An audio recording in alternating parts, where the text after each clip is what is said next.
बस बार बार यही रटना है कि जैसा भी हूं प्रभु आपका हूं।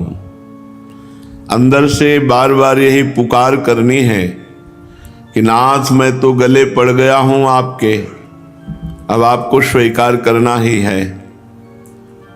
इतनी पुकार करनी है कि समदर्शी परमात्मा में पक्षपात प्रकट हो जाए।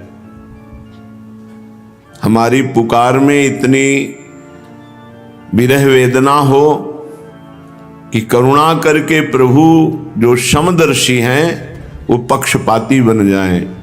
जैसे अम्बरीश जी का पक्षपात लिया, जैसे बड़े बड़े महाभागवत जनों का पक्षपात लिया, तो प्रभु पक्षपाती बन जाएं। ऐसा हमें बार बार पुकार करना है कि हे नाथ मैं आपका हूं, जैसा हूं प्रभु आपका हूं, आपके सिवा हमारा कोई नहीं है। ये बात बार बार अंदर दोहरानी है, जिससे जो हम चिंतन करते हैं वही प्रभाव पड़ता है। जैसा प्रभाव स्वीकार हो वैसा ही चिंतन करें, और जैसा चिंतन करेंगे वैसा ही स्वभाव और प्रभाव हमारे ऊपर लागू हो जाएगा। तो हम बार बार दासत्व का चिंतन करें। प्रभु हमारे स्वामी हैं, हम प्रभु के दास हैं, जैसे भी हैं प्रभु के हैं, प्रभु के सिवा कोई हमारा नहीं। हे नाथ मैं आपका हूं, आप मेरे हैं। ये अंदर चलना चाहिए, ये अंदर बीच बीच में बात उठनी चाहिए। गोस्वामी जी कह रहे हैं, जैसो हो तैसो राम रावरो जन जनि परी हरिये,